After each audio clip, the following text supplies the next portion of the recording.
आज पायल को देखने लड़के वाले आए थे, लेकिन उन लड़के वालों में एक खासियत है कि उन्हें लड़की में कोई अच्छाई नहीं चाहिए, बस उन्हें पकौड़े बनाने आते हो। अरे पायल की माँ, जाओ पायल को बोलो कि लड़के वाले आ गए, कुछ चाय नाश्ते का इंतजाम करे। पायल की माँ अंदर गई तो देखा कि पायल पहले से ही चाय नाश्ता बना रही थी। थोड़ी देर बाद पायल चाय नाश्ता लेकर आई। अरे राहुल बेटा, तुम्हें कुछ पायल से बात करनी हो या कुछ पूछना हो तो पूछ सकते हो, बाकी हमें तो बिटिया बहुत पसंद है। माँ आप ही पूछो ना, मैं क्या पूछूं? बेटा तुम हमारे लिए चाय नाश्ता लेकर आई हो, लेकिन एक बात बताओ, क्या तुम्हें पकौड़े बनाने आते हैं? जी, पकौड़े बनाने में कौन सी बड़ी बात है, आपको पहले ही बताना चाहिए था। अरे तो अभी कौन सी देर हुई है, जाओ जल्दी जाकर हमारे लिए पकौड़े बना कर ले आओ। ठीक है बेटा, जाओ पकौड़े बनाकर लाओ, तब तक आप लोग चाय पीजिए। अरे नहीं, चाय भी हम पकौड़ों के साथ ही पियेंगे। लेकिन तब तक तो चाय ठंडी हो जाएगी ना। हाँ तो चाय भी अपने साथ लेकर जाओ बेटा, चाय भी गरम करके ले आना पकौड़ों के साथ। लड़की वालों को ये सब थोड़ा अजीब तो लगा, लेकिन फिर भी पायल की माँ ने उससे कहा, जाओ बेटा चाय भी लेकर जाओ। ठीक है माँ। पायल वहाँ से चाय उठाकर ले गई और थोड़ी देर बाद आलू के मस्त पकौड़े बनाकर ले आई। सभी ने पकौड़े खाए, सभी को पकौड़े बहुत पसंद आए। क्या बात है बेटा, तुम्हारे हाथों में तो जादू है, पकौड़े तो बहुत अच्छे बना लेती हो तुम। हमारा परिवार बहुत बड़ा है, हम सभी को पकौड़े खाने का बहुत शौक है, इसके अलावा कोई हमारा बड़ा शौक नहीं है। अगर आप लोगों को ठीक लगे तो रिश्ता पक्का समझे। हाँ, हमारी तरफ से भी रिश्ता पक्का ही समझिए। आप लोगों की इतनी बड़ी कोई मांग भी नहीं है, सिर्फ पकौड़े बनाने आते हो, वो तो हमारी बेटी को आते ही हैं। क्यों बेटा पायल? जी पिताजी। तो इस तरह राहुल की शादी पायल के साथ हो गई। ससुराल में उसकी 2 जेठानियां, 2 जेठ, एक ननद, सास ससुर और राहुल को मिलाकर बहुत बड़ा परिवार था। आज पायल की घर में पहली रसोई थी। बेटा आज रात तुम्हारी इस घर में पहली रसोई है, हम सबके लिए खाना बना दो। लेकिन सासू माँ खाने में क्या बनाना है? तभी वहाँ पर पायल की दोनों जेठानियां रानी और मोहिनी आ गई। सासू माँ आपने देवरानी जी को बताया नहीं क्या? देवरानी जी तुम मेरे लिए प्याज के पकौड़े बना दो और कुछ नहीं। और देवरानी जी मेरे लिए बैंगन के पकौड़े बना देना, जिन्हें खाकर मजा आ जाए। बेटा मेरे लिए पालक के पकौड़े बना देना। बहू मेरे लिए मूली के पकौड़े बना देना, सारा सामान तुझे किचन में ही मिल जाएगा। और हम तीनों भाइयों के लिए जो तेरा मन करे उस चीज के पकौड़े बना देना, हम लोगों की कोई डिमांड नहीं है। हाँ बस पकौड़े होने चाहिए और वो भी स्वादिष्ट। लेकिन भाभी मेरी तो एक डिमांड बहुत बड़ी रहती है, आपको अपनी छोटी सी प्यारी सी ननद की डिमांड माननी ही पड़ेगी। मेरे लिए आप पनीर के पकौड़े बना देना। लगता है इन लोगों ने कभी जिंदगी में पकौड़े ही नहीं खाए। क्या सोच रही है बहू, तुझे कोई दिक्कत है क्या? नहीं सासू माँ कोई दिक्कत नहीं है, मैं बस पूछना चाहती हूँ कि आप लोग चटनी कौन सी लेंगे पकौड़ी के साथ? नहीं बहू, कोई चटनी वटनी नहीं चाहिए। ठीक है सासू माँ, अभी बनाती हूँ। पायल किचन में गई और पकौड़े बनाने लगी। पहले तो उसे लगा कि पकौड़े जल्दी से बन जाएंगे, लेकिन उसे अलग अलग प्रकार के पकौड़े बनाने थे, इसलिए उसे बहुत टाइम लग गया। किसी को पनीर के पकौड़े खाने थे, तो किसी को पालक के, तो किसी को बैंगन के। इस वजह से उसे तैयारी करने में ही 1 घंटा लग गया। फिर उसके बाद उसने पकौड़े बनाना शुरू किया। अरे बाप रे, इस पकौड़े वाले परिवार ने तो मुझे परेशान करके रख दिया। खैर कोई बात नहीं, आज पहली रसोई है इसलिए इन लोगों को पकौड़े खाने होंगे। कल से तो खाना ही बनाना होगा, पकौड़े बनाने से आसान तो खाना बनाना ही है मेरे लिए। पायल ने सबकी पसंद के पकौड़े बनाए और सभी को सर्व कर दिए। सभी को पकौड़ों का स्वाद बहुत अच्छा लगा। क्या बात है पायल, तुझे तो पकौड़े बहुत अच्छे बनाने आते, इतने अच्छे पकौड़े हम लोग भी नहीं बना पाते। हाँ पायल, बहुत अच्छे पकौड़े बनाए हैं तुमने।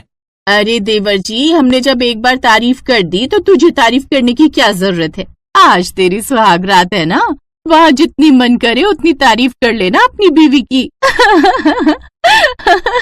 सभी लोग जोर जोर से हंसने लगे। पहली रसोई की रस्म खत्म हो गई। आज पायल की पहली सुहाग रात थी और दोनों लोग अपने कमरे में बैठकर एक दूसरे से प्यार भरी बातें कर रहे थे। आप लोग तो सिर्फ पकौड़े खाकर ही सोने जा रहे हैं, खाना वाना नहीं खाएंगे क्या आप लोग?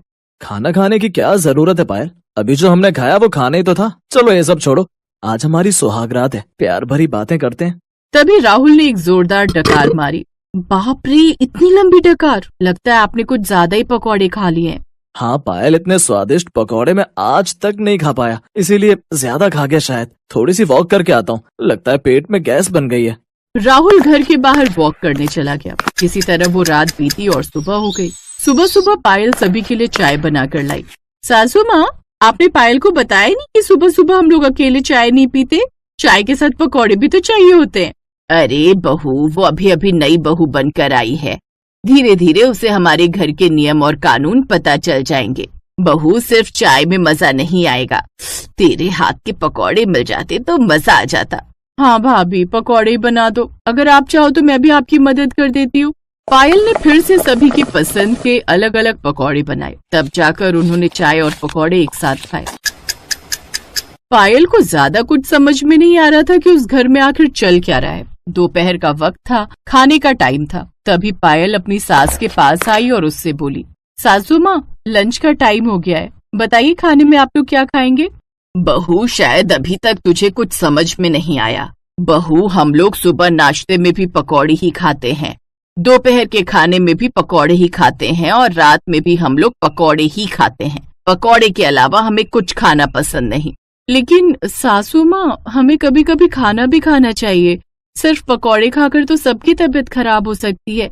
बहू, हमने इस घर में तेरी शादी बस इसलिए की है क्योंकि तुझे इतने स्वादिष्ट पकौड़े बनाने आते हैं। इस घर में ना ही तेरी जेठानियों को ढंग के पकौड़े बनाने आते हैं, ना ही तेरी ननद को और ना ही मुझे इतने स्वादिष्ट पकौड़े बनाने आते हैं। इसलिए चुपचाप सभी की पसंद के पकौड़े बना दे, और कुछ बनाने की जरूरत नहीं है। ठीक है सासू माँ, बना देती हूँ। पायल फिर से किचन में गई और सबकी पसंद के अलग अलग प्रकार के पकौड़े बनाने लगी। पकौड़े बनाते बनाते उसकी हालत खराब होने लगी। ऐसे ही दिन बीतते गए और एक दिन सभी के पेट में बहुत तेज दर्द उठा। सभी की तबीयत बहुत ज्यादा खराब हो गई, यहाँ तक कि पायल की भी। राहुल, जल्दी से पापा को फोन कीजिए, वही हमें अस्पताल ले जाएंगे, क्योंकि हम सबकी हालत बहुत खराब है। कौन किसको अस्पताल ले जाएगा भला। हाँ हाँ, तुम बिल्कुल सही कह रही हो, अभी करता हूँ ससुर जी को कॉल। राहुल ने पायल के पिताजी को तुरंत कॉल किया। उसके पिताजी तुरंत आए और सभी को अस्पताल ले गए। डॉक्टर ने सभी का चेकअप किया और उनकी कुछ जांच भी की। रिपोर्ट देखने के बाद डॉक्टर हैरान हो गया।